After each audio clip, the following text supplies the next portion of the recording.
নমস্কার, আমি প্রত্যয়। তো এখন কথা হবে ওয়াট টুর ফার্স্ট সং আওয়া যাওয়া নিয়ে, যেটাকে নিয়ে মানুষের অনেকটা এক্সাইটমেন্ট ছিল, যেটাকে মিউজিক দিয়েছেন প্রীতম এবং গেয়েছেন হচ্ছেন অরিজিৎ সিং। তো কেমন লাগলো গানটা? টু বি ভেরি অনেস্ট, এটা কি রোম্যান্টিক ট্র্যাক?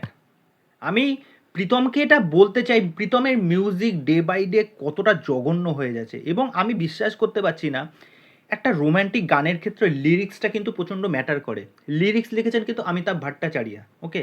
পরম সুন্দরী গানের যে ফার্স্ট সংটা এসেছে ওটারও কিন্তু লিরিক্স লিখেছে কিন্তু অমিতাভ ভট্টাচার্য। তুমি লিরিক্সটা শোনো। রোম্যান্টিক গান এমন হবে যেটা তোমার ভেতরে গিয়ে স্ট্রাইক করবে, তুমি একটা ফ্যান্টাসি ওয়ার্ল্ডে ঢুকে যাবে, তোমার বারবার সেই গানটা শুনতে ইচ্ছে করবে, মানে লুপে শুনতে ইচ্ছে করবে যে ও ফার্স্ট সং এসেছে, সেটার একটা আলাদাই কিন্তু মাহাত্ম্য আছে।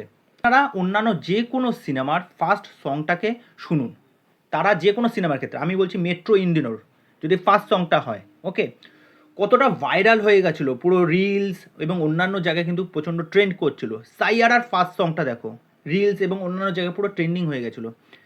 যেই সিনেমাটাকে নিয়ে এত হাইপ, তার মিউজিক এরকম। দেখো, প্রথম কথা হচ্ছে এখানে ঋত্বিক এবং কিয়ারা, তাদেরকে দুজনকে আমরা যেভাবে দেখতে পাচ্ছি, দেখো ঋত্বিক এমনিই দেখতে সুন্দর, তাকে কিন্তু ভাল লাগছে। এবং এই গানটার মধ্যে সবচেয়ে বিশেষ মুহূর্ত হচ্ছে এই যে লোকেশানগুলোতে শ্যুট করা হয়েছে, ইটালি, তারপরে কান্ট্রি ইয়ার্ড, তারপরে ছোট ছোট জায়গা, এগুলো দেখতে কিন্তু ভাল লাগছে, ভিজুয়ালি খুব কিন্তু প্রেজেন্টেবল লাগছে।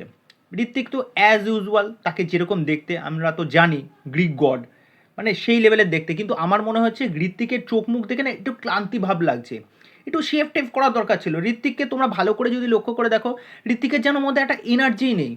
ঋত্বিকের অন্যান্য গানের ক্ষেত্রে দেখো, ফার্স্ট যখন যে কোনো ধরো টাইটেল ট্র্যাক এসেছে বা কিছু একটা এসেছে, সেই সব গানের ক্ষেত্রে ঋত্বিকের এনার্জি কীরকম থাকে। ঘুংরু গানটা, যেটা মনে আছে ওয়ারের যে গানটা, ওটা মানে ওয়ারেরই গান ছিল, ঘুংরু টুট গায়ে, ওই গানটা কীরকম দেখো, কীরকম এনার্জি ছিল। এই গানটা যে চলছে, এই গানটার মধ্যে মনে হচ্ছে কোনো রকম এনার্জি নেই, সেরকম একটা মানে এক্সপ্রেশন দিতে হচ্ছে, এরকম একটা দিচ্ছি। এবং আরেকটা বিষয় যেটা মনে হলো, কিয়ারা আডবাণী, দেখো প্রত্যেকটা শটে কিয়ারা আডবাণী মানে বিকিনি শট পরে ইয়ে করছে, আর সেই সমস্ত জায়গাগুলো রীতিমতো মেগাসরা ওই জায়গাগুলো ফোকাস করছে।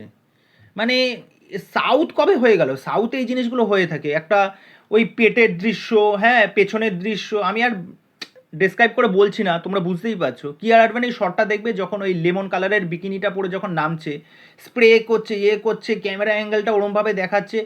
ঠিক আছে ভাই, এতক্ষণ দেখানোর কি আছে? মানে ওইগুলো দেখালেই যে গানটা পুরো হিট হয়ে যাবে, জমজমাট হয়ে যাবে, তা কিন্তু একদমই নয়। এবং প্রত্যেকটা শটে তুমি কিয়ারা আডবাণীকে দেখো, তার কিন্তু ওরকমই ড্রেসপত্র। এবার অনেকে হয়তো বলবে তুমি ওমেন অবজেক্টিফাই করে জিনিসপত্র কথা বলছো, না, কিন্তু এই জিনিসপত্রগুলোও কিন্তু ম্যাটার করে।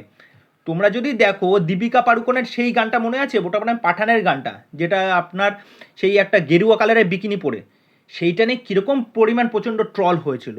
সুতরাং মেকার্সদেরও কিন্তু এই জিনিসগুলো দেখার দরকার আছে, যে একটা গান তুমি যখন নিয়ে আসো, সেটাকে যতটুকুনি দরকার তুমি সেরকমভাবেই দেখাও। গানটার মধ্যে কিন্তু সেরকম ফিল পাওয়া যাচ্ছে না, গানটার মধ্যে সেরকম রিদম নেই। একটা রোম্যান্টিক ট্র্যাকের ক্ষেত্রে তো সেরকম একটা রিদম থাকার দরকার, সেই ফিলিংসটাই পাওয়া যাচ্ছে না। কী করে একটা রোম্যান্টিক গান? আমি বুঝতেই পারছি না প্রীতম এরকম ডে বাই ডে এরকম জঘন্য মিউজিক কেন দিচ্ছে।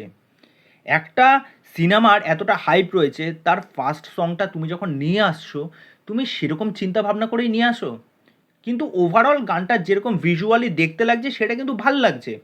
ঋত্বিককেও মোটামুটি ঠিকঠাক লাগছে, কিয়ারা আডবাণীকেও ভালো লাগছে, সেক্সি লাগছে, ওকে, সেইটা নিয়ে আমার কোনো দ্বিমত নেই। কিন্তু গানটার মধ্যে কিন্তু সেই চার্মটা নেই, ওকে। তা এই হলো আমার মতামত।